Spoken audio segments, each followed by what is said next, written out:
to the telecourse in English. I'm your host, Annie Navarro.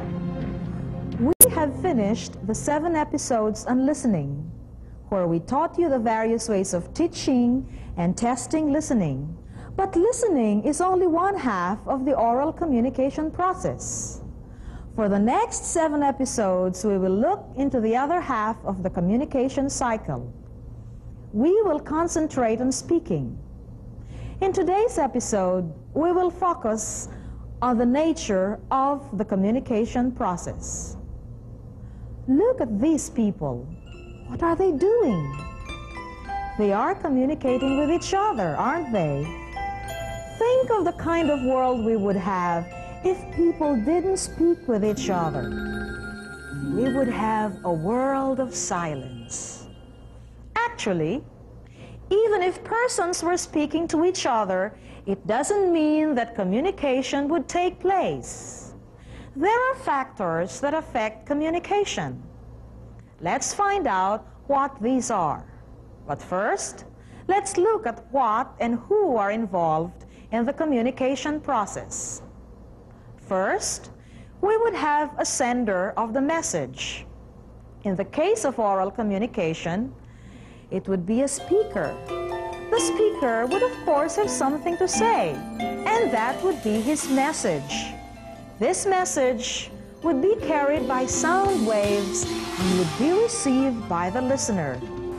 This is not all there is in the communication process, for there may be physical noise outside that would affect the communication process.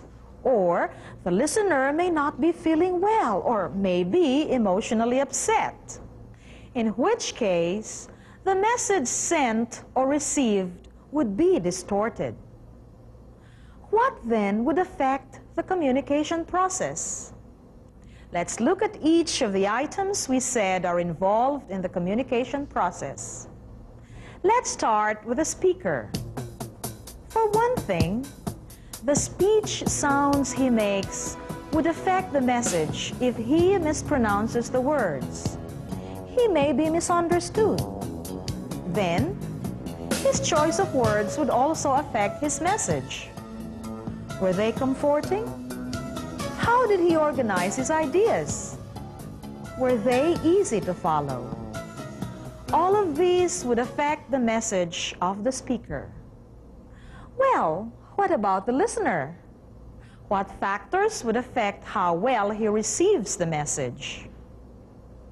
To begin with, his knowledge of the language would definitely affect his understanding of the message.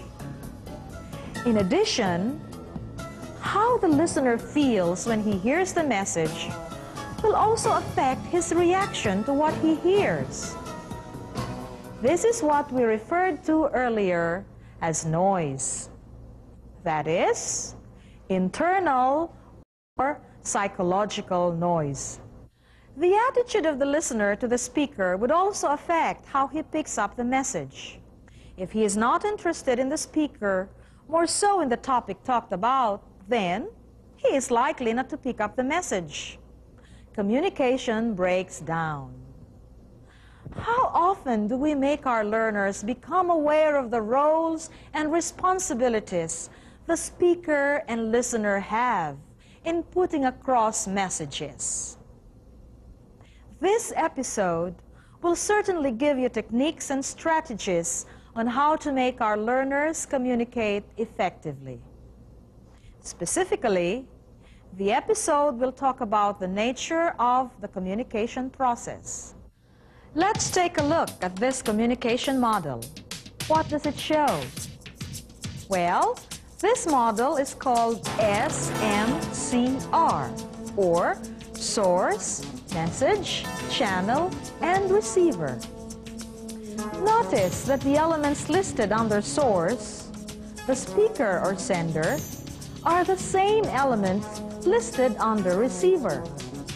Too often, people tend to forget that their ideas, which can result from their own knowledge and experience, do not match exactly with those of their listeners, although apparently the elements on their source and receiver are identical, the experience that the speaker has had with each of the items listed could be different from the receiver's experience. The speaker hopes to reach the receiver with a message through the use of the 5 senses. The content of the message may be treated by the source in a variety of ways in order to utilize the senses more effectively and to reach the receiver. Is the model complete without feedback? Certainly not. It is through feedback that people learn whether their ideas are accepted or rejected. Giving the appropriate feedback as well as reading intelligently determines the success of communication. Let's consider the difference between bricks and ideas. In the process of communication, an exchange of some kind of information takes place between the source of the speaker and the listener or receiver.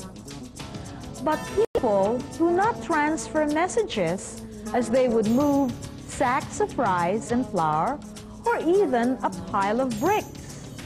Instead, the source or the speaker expresses an idea, and in the process, he or she has no guarantee that the receiver understands or accepts the message.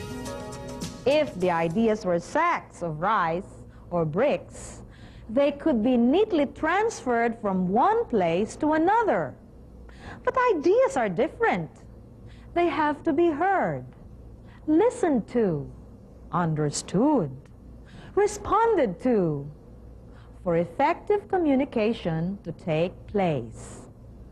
Let's try to look at this situation to concretize what I am saying.